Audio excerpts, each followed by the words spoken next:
Happy that you will share all the best for you. Good morning from Chiang Mai, Thailand. So this is another special hiking video. Kung maaalala ninyo last year, pumunta tayo sa Hong Kong and nag-hike tayo doon. So this year naman, dito sa Chiang Mai, Thailand, we will be doing the Monks Trail. So isa sa mga sikat na trails dito sa Chiang Mai mismo kasi malapit lang siya dito sa Old City. I'm just waiting for my boat ride. So nag-book lang tayo doon ng motorbike. Samahan niyo ako, let's go!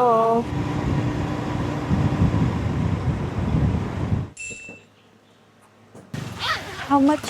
Okay, 100 baht. 100. Where you come from? Philippines. Philippines. Oh, Philippines. Okay. Thank you.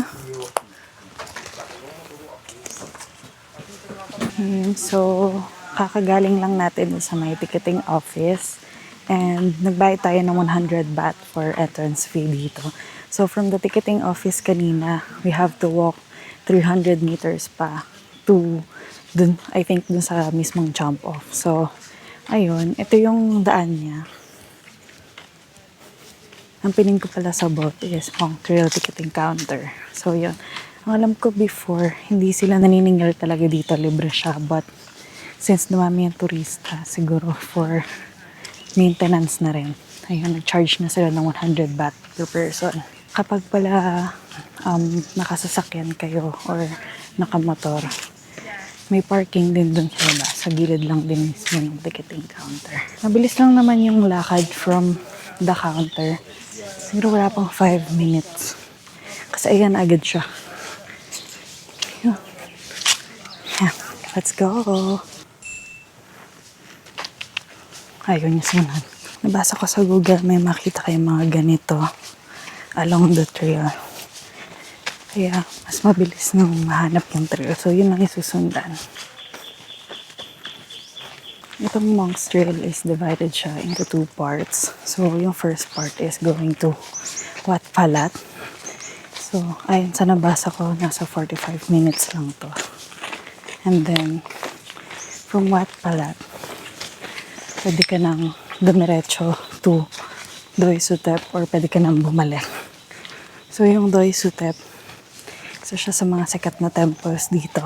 Ang options is hanggang Wat Phalat lang and or diretso mo siya hanggang Doi Sutep. Pero according sa mga vlogs na nakikita ko, mas mahirap yung trail going up to Doi Sutep. So, yung iba hanggang gitna lang. May option din sa pagkakaalam ko na mag-taxi from Wat Phalat going up to Doi Sutep. If you wanna visit yung Doi Sutep lang, may option naman na magpa-service na kayo doon. So, ito, if gusto nyo lang mag-hike, you can do this as well.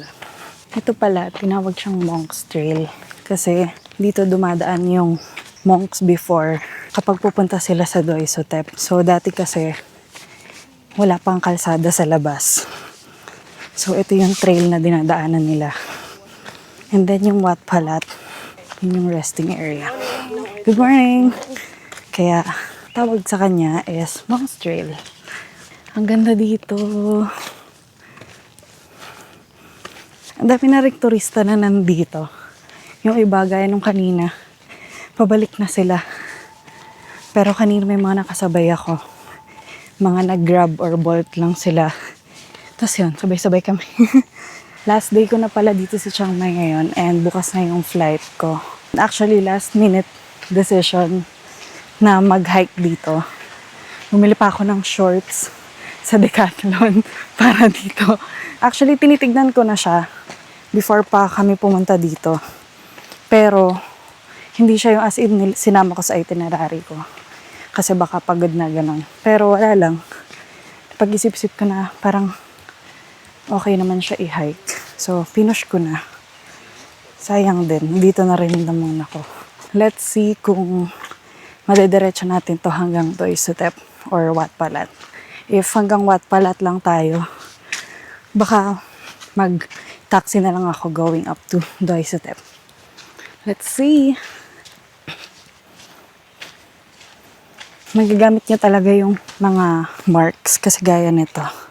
May daan dito, tapos dito din. Pero nandito yung marks. So, dito tayo. Sundan lang daw yung mga flags. Flags para may mga tao din dun sa harap ko. So, sinusundan ko na lang din sila. Hindi ko mawawala sila. Maliligaw din ako. So far, tama naman. Yung flag. Let's go.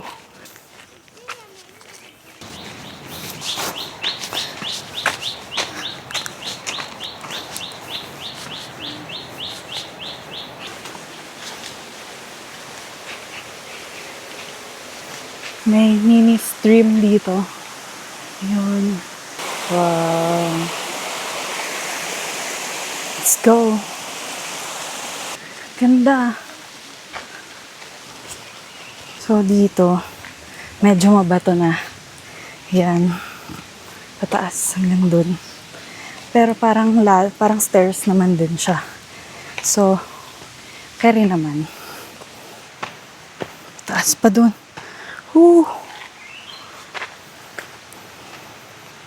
Dito may signage. Ayan. Falat Sakadagami Temple and Anagami Temple. So dito siguro tayo sa Falat. Yan. Let's go.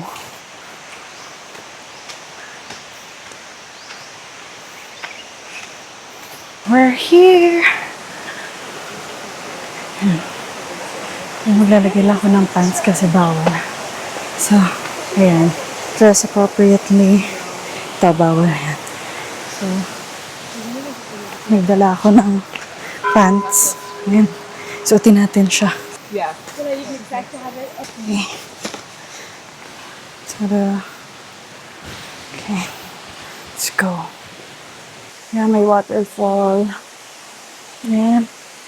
We're here. Wow. So, 9:51 na. I think wala pa isang oras. Wala pa isang oras. Nandito na tayo. So nice. Oh. Okay, pasok tayo. Wow. Ganda. Try natin pumasok sa loob.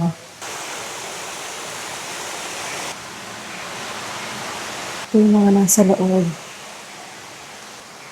There's a sleeping Buddha here. Okay, let's go explore natin yung ibang areas. Behind me, there's another temple pero sarado siya. Parang nasa isang lugar lang naman sila. Dito sa kabila, meron pa. So, let's go doon. Dito may isang parang malaking open area lang. Parang garden. And then, there's a temple inside. Dito sa may gilid, may parking area. So, I think kaya to ng sasakyan, paakyat or may way para makaakit yung sasakyan talaga.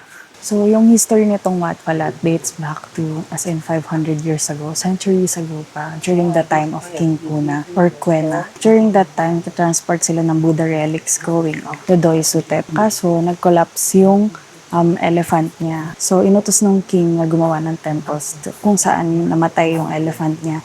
And dun sa mga stops ng elephant niya, like yung resting place niya. And naging isa sa mga pinagpahingahan ng elephant niya, itong Wat Phalat. So, dito nagkaroon din ng temple. So, it's already 10:30 and I've decided na tumuloy tayo sa Doi Suthep kasi medyo maaga pa naman. Para sakto pag-akyat natin doon. Magle-lunch na. So, yun.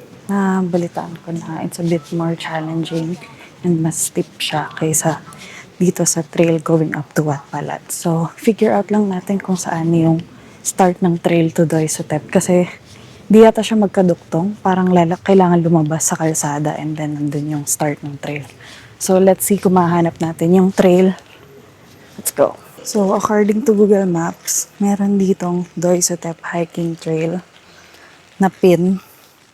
So, doon na lang yung pupuntahan natin. So, kailangan niya natin pumunta dun sa may kalsada, sa main road. Wish us luck! So yun, naglalakad tayo dito sa may gilid ng kalsada. Yan. Papunta doon. And then yung start ng trail to Doisotep. Let's go. There's the trail sa likod. Let's go.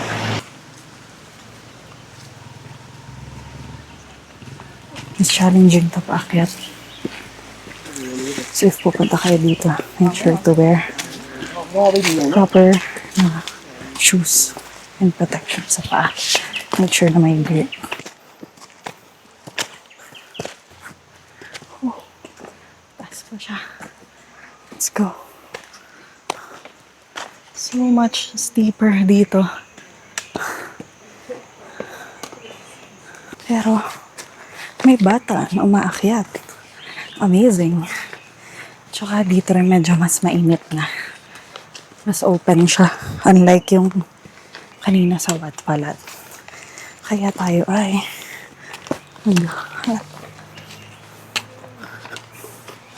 let's go. Whew. Feel ko kung maulan, medyo mas delikado siya. Buti na lang ito yung sahig. Yan. Thank you po. Ayan. Patag na dito. Ay, finally. Dito pala, wala na akong, so far wala pa akong nakikita na flags. Gaya nung kanina sa Watpalat. Pero, straightforward naman yung trail. Madali lang naman siya sundan at medyo imposible naman na maligaw dito.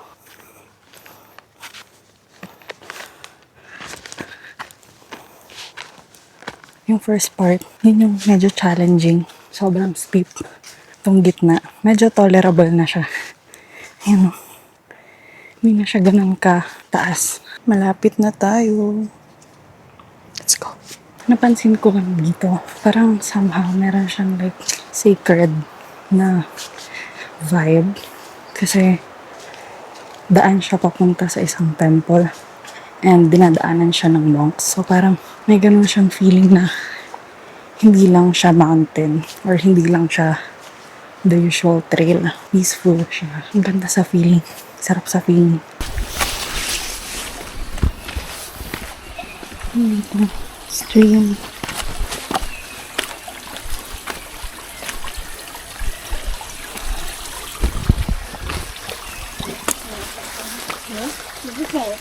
Lapit na tayo. This is your sign para umakyat ng bundok sa ibang bansa. Let's go. Meron naman pong ganun. May lag na naman.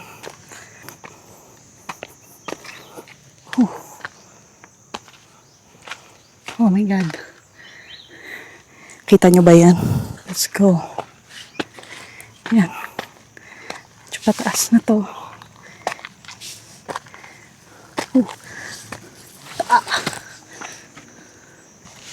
Let's go. Oh, kalsada na yun. Let's go. Kanti na.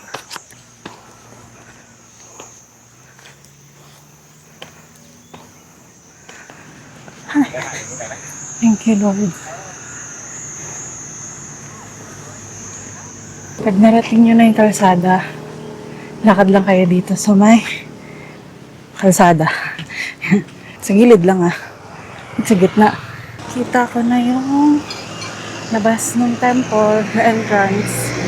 Yun. We did it! Sa taas na lang siguro din ang kakain. Dahil it's already 11:43. Doon pala sa baba, marami ng food stalls.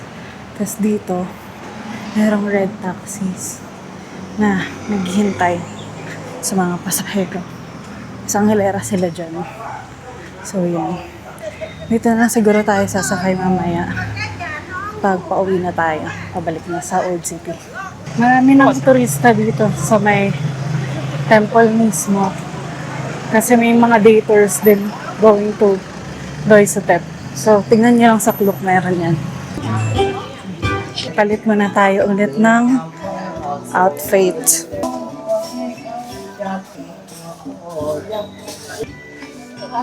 Yung ating balabal. Ito na yung stairs. Paakyat, let's go. 300 plus steps pala to. Let's go. Nga pala, if kunyari may senior kayo na kasama or mga bata na hindi pa kaya umakyat, may option naman na mag-take ng cable car. So, nandun siya sa may labas kanina. Katapat siya ng mga stores. We're here. Please. Just one. Thank you. Covered cat. Got our ticket. May map siya sa likod. Let's go. Shoes natin dito. Wow! What? Ang ganda!